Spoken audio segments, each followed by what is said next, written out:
jours après la signature d'accords de paix au Moyen-Orient, la tension reste vive sur le terrain, entre échanges de tirs dans le détroit d'Ormuz et résistance du Hezbollah au Liban. Alors que la diplomatie semble déjà fragilisée, la région est plongée dans une guerre gelée, où les manœuvres militaires menacent de faire échouer les négociations en cours.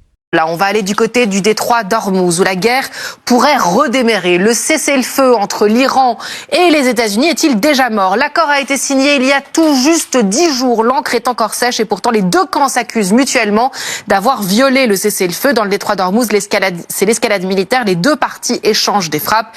Évidemment, tous nos envoyés sont déployés partout sur les points chauds de ce conflit pour vous éclairer. On va tout de suite parler d'un pétrolier qui a été touché par un projectile non identifié dans le détroit d'Ormuz, Thierry Arnaud. L'équipage est sain et sauf, mais évidemment, c'est un nouveau signe que les tensions sont en train de reprendre. Oui, c'est un signal évidemment parfaitement clair. Il faut avoir, je pense, 3 séries d'éléments très importants en tête, Paola. Le premier, c'est les conditions dans lesquelles on a négocié, on a signé cet accord qui était très difficile, très tendu, jusqu'à ces signatures que vous évoquiez il y a une dizaine de jours. La deuxième série d'éléments concerne le langage qui est utilisé dans cet accord en 14 points, qui est au fond assez vague et qui laisse la place ouverte à des interprétations divergentes. Et cette attaque que vous évoquez, elle est le produit de ces interprétations divergentes. C'est-à-dire que d'un côté, l'Iran, il lit le fait que, certes, on rétablit la circulation dans le détroit d'Ormuz, mais qu'il continue à faire la police dans le détroit d'Ormuz, alors que pour les États-Unis, au contraire, ce que veut dire cet accord,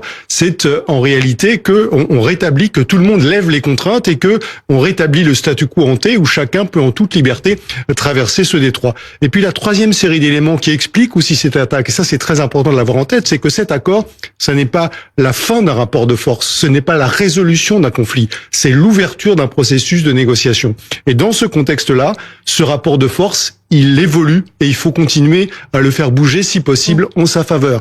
Et c'est la raison pour laquelle personne ne laisse rien passer, qu'il s'agisse des Iraniens qui continuent de s'en prendre aux navires qui ne respectent pas les règles qu'ils ont imposées, qu'il s'agisse des Américains qui, quand il y a une attaque comme celle-là, décident de répliquer. Vous l'avez dit Thierry, il y aura 60 jours de négociations, mais déjà au bout de 10 jours, il y a des échanges de frappes. C'est quand même mal parti pour cette négociation.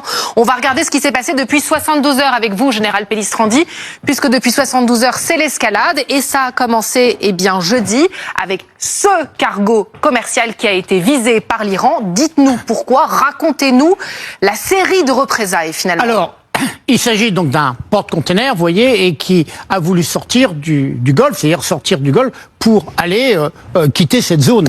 Et donc, ce bâtiment, il a longé en fait le détroit en passant par le corridor qui passe côté sud, du côté d'Oman. Vous le voyez, on voit donc ici ce corridor. Or, les Iraniens, ce qu'ils veulent, c'est obliger les bateaux à passer du côté nord et en fait avec leur autorisation. Le bateau n'a pas en quelque sorte respecté entre guillemets les consignes. Il n'a pas suivi la règle iranienne. Il a pris le mauvais chemin, celui qui échappe au péage et au contrôle des gardiens de la révolution. Alors, le mauvais corridor selon l'Iran. Et donc les Iraniens ont tiré donc des drones et un drone a touché le bateau. Et donc dans la foulée immédiatement une réplique américaine. Il faut bien comprendre qu'en permanence, vous avez bien sûr un peu au large les groupes aéronavals, des destroyers et puis des avions et des drones américains qui surveillent et qui réagissent dès qu'il se passe quelque chose. Et on va regarder ces frappes justement américaines qui sont arrivées dès le lendemain. Où Washington a-t-il décidé de tirer? Alors en fait, il faut bien comprendre que ce sont des frappes très ciblées. Et en fait, ils ont tapé sur le littoral iranien du côté du détroit d'Ormuz, des installations à caractère militaire, tours d'observation, radars, des choses qui n'avaient peut-être pas été encore détruites, et en tout cas donc une réplique rapide et brutale de la part des États-Unis, avec environ 6 avions qui auraient été engagés. Alors, on a bien vu donc attaque iranienne, riposte américaine, et représailles iranienne qui est arrivée hier. Oui, représailles iranienne, tir de drone vers où? Vers Bahreïn. Regardez, on est donc les incidents se passent ici et où est-ce qu'ils vont tirer? Ils vont tirer vers Bahreïn. Bahreïn, c'est une petite île, c'est un État souverain depuis la fin des années 70 et où est implanté l'état-major de la 5e flotte américaines. Donc ces frappes iraniennes sur Bahreïn, elles visaient à la fois les installations militaires américaines, mais aussi, bien sûr, l'État de Bahreïn. Et vous voyez sur cette photo satellitaire, la problématique, c'est que la base, elle est insérée dans la capitale, Manama, avec donc le risque, bien sûr, de provoquer des pertes civiles, par exemple, dans la population de Bahreïn. C'est un élément important. Donc, double message, les Américains et les États qui abritent des bases américaines comme Bahreïn. Donc toute la question est ce soir de savoir si Washington va décider de riposter, s'il pourrait frapper de nouveau. On va voir tout ça avec vous, colonel Guillaume Ancel. Bonsoir. Bonsoir. La question que j'ai envie de vous poser tout de suite, c'est de savoir s'il s'agit d'escarmouches, ce que Donald Trump a une fois appelé d'étapes amicales, ou est-ce qu'on assiste là à la reprise de la guerre? Non, c'est pas une reprise de la guerre. Je pense qu'il faut rester très mesuré, comme l'a fait Thierry tout à l'heure. En fait, on a tous espéré que ce soit terminé. Évidemment, ça nous a arrangé.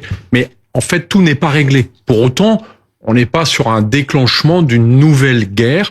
On est sur la difficulté d'arriver à se mettre d'accord. On voit bien que du côté des gardiens de la Révolution, en fait, eux, ils souhaitent conserver un total contrôle du détroit d'Ormuz, ce qui était un peu l'inquiétude du côté occidental, de dire est-ce que vraiment ils vont laisser libre le passage, ce qui est un droit essentiel de la circulation maritime, ou est-ce qu'ils veulent le mettre sous contrôle? Le fait qu'ils se permettent de tirer, parce que c'est ce qu'ils ont fait probablement des drones, sur des navires qui n'ont pas emprunté le bon canal, c'est-à-dire le leur, est assez ennuyeux, parce que ça veut dire qu'ils veulent faire régner la force plutôt que la loi, ce qui est exactement le symétrique d'ailleurs de Donald Trump dans ce conflit. Et donc ça met les Américains dans une situation, je dirais, à la con, c'est que eux aussi sont obligés de frapper en Iran parce qu'ils n'acceptent pas leurs conditions. Et donc là, je pense qu'il faut surtout qu'on arrive à trouver un moyen de revenir sur des règles de droit et pas sur des règles de bombardement. Alors, est-ce que les Iraniens, est-ce que les gardiens de la Révolution ne sont pas en train de faire danser Donald Trump, c'est-à-dire de le titiller, de le chatouiller pour qu'il perde ses nerfs? Regardez l'escalade verbale qui est signée dans la bouche du vice-président américain J.D. Vance, qui dit « La violence sera utilisée pour répondre à la violence ». Alors vous allez me dire c'est du déclaratif, peut-être, mais est-ce que l'Amérique va pouvoir garder ses nerfs? Écoutez aussi le ministère des Affaires étrangères des gardiens de la Révolution qui dit « Si l'agression se répète, notre réponse sera plus large », déclaration qui a été faite à la télévision iranienne. Dans un communiqué, le ministère des Affaires étrangères a condamné ce qu'il a qualifié de violation flagrante par les États-Unis du protocole d'accord d'Islamabad. Il a déclaré « Nous défendrons de toutes nos forces la souveraineté, la sécurité et les intérêts nationaux de notre pays ». Il précise que les frappes défensives menées par les forces armées iraniennes contre des cibles liées aux forces américaines agressives ont été menées sur cette base, ajoutant que la responsabilité des conséquences de la situation incombe au régime américain agressif ainsi qu'à ses complices. Nicolas Tenzer, bonsoir. Vous êtes enseignant en géostratégie à Sciences Po. Est-ce que cet état de guerre froide, de guerre gelée, comme ça, escarmouche, représailles, est-ce qu'on doit s'y habituer? Est-ce que ça pourrait durer des semaines, des mois, sans que la circulation du détroit soit forcément réouverte? Écoutez, je pense qu'on peut effectivement s'y attendre, parce qu'effectivement, d'abord les 60 jours entre le Memorandum of Understanding, donc le protocole d'accord, et l'accord lui-même, c'est déjà une durée optionnelle. Enfin, ça a été en tout cas vu comme ça par les deux parties. Si c'est possible, 60 jours, mais ça peut parfaitement être étendu. Et pendant effectivement cette phase, il va nécessairement y avoir une tentative des deux parties de gagner des points.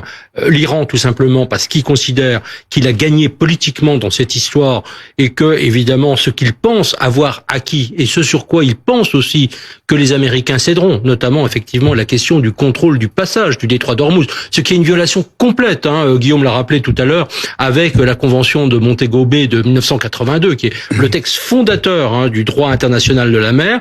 Eh bien, il considère que maintenant il faut passer outre. C'était extrêmement grave parce que ça peut être un précédent qui va très loin. Et là, les Américains, en plus, sont dans une situation, je dirais, très critique parce que quand vous regardez un dernier sondage qui est apparu aux États-Unis il y a 3-4 jours, de The Economist plus YouGov, il montre que seulement 25% des Américains considèrent que les États-Unis ont gagné la guerre. Et donc aujourd'hui, il y a une critique partout. Tout le monde, je dirais tous les experts en sécurité, qu'ils soient d'ailleurs démocrates, qu'ils soient républicains, les experts d'autres pays, considèrent que ce projet d'accord, en tout cas, dans ses grandes lignes, est une forme de capitulation. Donc, on voit effectivement les réactions de J.D. Vance, qui doit à un certain moment montrer effectivement à sa base qu'il ne peut pas se laisser faire.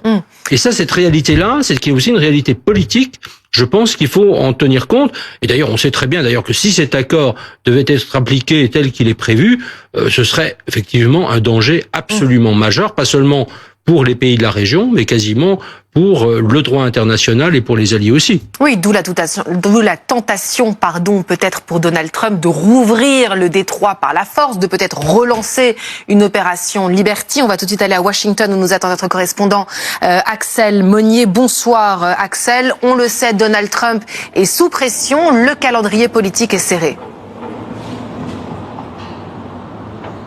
Oui, effectivement, Donald Trump sous pression parce que pour lui, on va dire que l'Iran, c'était un peu derrière lui. Or, on le savait que ce cessez-le-feu était fragile. On savait que le mémorandum d'entente n'était que le minimum, sur quoi les deux pays pouvaient s'entendre. Et on savait aussi que les 60 jours de négociations techniques, notamment sur le nucléaire, sur la question des réparations, sur la question de la balistique, allaient être très, très difficiles. Et c'est la preuve qu'aujourd'hui, rien n'est fait et que ce n'est que le début de la possibilité d'un accord. Alors évidemment, les Américains savaient que les Iraniens allaient utiliser probablement encore une fois le détroit d'Ormuz comme un levier ou encore la possibilité de quitter la table des négociations. C'est ce qu'ils menacent de faire une nouvelle fois et c'est une nouvelle façon de montrer que, c'est eux qui sont en position de force à l'heure actuelle dans ces négociations et deux, c'est eux qui ont la main. Donald Trump va devoir donc taper du poing sur la table, probablement. La question, c'est de savoir s'il est prêt à reprendre les hostilités. Probablement pas. En tout cas, pour le moment, il a beaucoup communiqué aujourd'hui sur son réseau social, mais aucune mention de l'Iran, en sachant tout à la fois que Donald Trump va passer la journée sur son parcours de golf en Virginie, à peu près une demi-heure de la capitale américaine.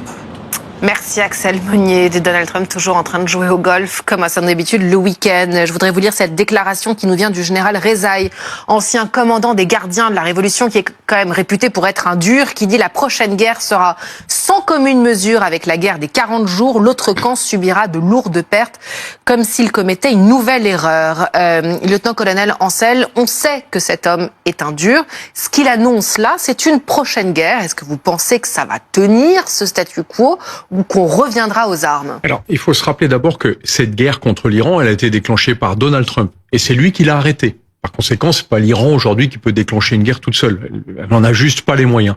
Par ailleurs, ce que ça montre, cette déclaration, qui est très intéressante, c'est qu'il y a une faction très très dure parmi les gardiens de la Révolution qui veut faire chuter tout accord, qui veut continuer une espèce de résistance, bien sûr, aux autres, et qu'on retrouve aussi bien au Liban à travers le Hezbollah que là, dans le fait que les Iraniens aient ouvert le feu contre des navires qui simplement empruntaient le passage vers Oman. On voit bien cette espèce de tentative de radicalisation, éventuellement pour remettre en cause le protocole d'accord qui est toujours en cours de négociation. Ça, c'est la partie la plus dure. Et puis la partie, je vais appeler les négociateurs, ceux qui d'ailleurs ont signé le protocole d'Islamabad, eux doivent être en train de s'engueuler avec les premiers pour leur dire attendez, qu'est-ce que vous êtes en train de nous faire? On n'a pas les moyens de s'opposer aux États-Unis, parce que la réalité, c'est que l'Iran ne peut pas s'opposer militairement aux États-Unis. Même avec ce missile qu'on voit à l'écran, là, ce missile Rastakir, là. Moi, je vais être grossier, je vais le dire en anglais, c'est du bullshit. Enfin, ils ont c'est du bullshit parce qu'on voit toutes ces images de propagande où ils disent on a des missiles de l'enfer. C'est fait pour ça. Alors pourquoi ils les ont pas utilisés pendant la guerre des 40 jours? Parce qu'en fait, ils ne sont pas efficaces par rapport à l'armada américaine. Par contre, leur vraie arme, mais qui n'est pas extraordinaire, qui n'a rien de d'éblouissant, ce sont les drones. Et d'ailleurs, avec quoi ils ont attaqué le porte-container qu'a expliqué Jérôme tout à l'heure? Avec des drones. Et ça, aujourd'hui, personne ne sait se défendre contre ces drones. Et c'est comme ça qu'ils peuvent interrompre le trafic ou aller attaquer des pays du Golfe uniquement sur des cibles très politiques, très civiles, faire exploser, par exemple, un drone sur un aéroport international. Alors, je vous pose la question, messieurs, est-ce que vous pensez que l'Iran est sérieux dans sa volonté de paix, dans cette volonté de négociation? Au contraire, il joue à faire tenir les États-Unis. Paradoxalement, les deux marchent ensemble et les actes nous en disent beaucoup plus que les discours qui sont évidemment des discours de propagande. En réalité, tout ça est assez mesuré. Quand on va taper avec un drone un navire, on ne le coule pas. pas. Et on n'a blessé personne en l'occurrence. Donc ça produit des dégâts, ça envoie un message. Mais quel est le message? Mais c'est aussi, le message, c'est que l'Iran considère que c'est lui qui doit continuer à dicter les conditions dans lesquelles on peut rétablir la circulation dans le détroit d'Ormuz. Et la réplique américaine, ces frappes qui ont eu lieu sur la côte, elle est aussi calibrée, proportionnée, parce que d'un côté comme de l'autre, on ne veut surtout pas en réalité le retour à un conflit de grande ampleur où les États-Unis comme l'Iran ont beaucoup plus à perdre qu'à gagner. Donc on est dans un espèce de moment de tension où il y a des déclarations belliqueuses d'un côté, mais des actions finalement assez modestes et contrôlées de l'autre. Tout ça pour essayer de maintenir un rapport de force favorable. Mais encore une fois, la réalité des choses, c'est que ni Donald Trump, ni les responsables du régime iranien ne veulent le retour à un conflit à grande échelle. Vous voulez dire qu'on maintient les tensions, on maintient les rapports de force pour être toujours plus puissant dans cette table de négociation? Exactement. Oui. Non, je suis vraiment tout à fait d'accord avec cela. Alors même s'il peut y avoir effectivement une tentation de certains ultra-iraniens par ailleurs qui veulent aller jusqu'au bout effectivement dans ce rapport de force. Mais aujourd'hui, il faut penser que l'Iran, quand on voit effectivement ce que contient ce Memorandum of Understanding, donc ce préaccord, en fait, il est tellement favorable à l'Iran que l'Iran, d'une certaine manière, aurait tort de le saboter. C'est ça le paradoxe. Et Donald Trump, Nicolas Tenzer l'a dit, il a dit que c'est une violation stupide. Il a de dire c'est dans votre intérêt. Et en fait, Donald Trump, lui, il veut absolument arrêter tout cela. Il veut dire, voilà, bon, et essayer de vendre ce qu'il aura quand même cette fois-ci vraiment du mal à faire, le fait que c'est un bon accord à la population américaine. Alors, ce qu'il faut rappeler, c'est que quand même, il y a derrière quand même d'autres personnalités, d'autres pays qui sont quand même dans le jeu. Bien sûr, il y a la question du Liban, je ne vais pas la détailler ici, mais il y a quand même aussi les autres occidentaux, et dans les occidentaux, entre guillemets, j'inclus les Japonais. Regardez la déclaration du G7 du 19 juin. Le 19 juin, dans le communiqué du G7 relatif à cette question, il est dit clairement que la question du droit de passage n'est même pas une option à considérer. Il n'en est pas question. Et ça, il faut voir aussi maintenant qu'est-ce que les autres vont pouvoir influencer là-dessus. Mais enfin, les États-Unis l'ont quand même signé. Nicolas Tenzer, vous parliez de la question libanaise. Justement, on va faire un point sur cette situation puisque hier, un accord historique a été signé à Washington entre Israël, le Liban, les États-Unis. Accord cadre donc pour une paix durable. Ce mot, on ne l'avait pas prononcé depuis des décennies. Sauf que dans les rues de Beyrouth, hier soir, les partisans du Hezbollah défilaient déjà à moto comme s'ils refusaient complètement cet accord. On est en ligne avec Clémence Dibou, reporter envoyé spécial à Tel Aviv pour BFM TV. Vous êtes avec Clément Grodonnier. On a vu, Clémence, hier, cette démonstration de force de ce groupe armé, le Hezbollah, signe qu'ils n'ont pas du tout envie de déposer les armes.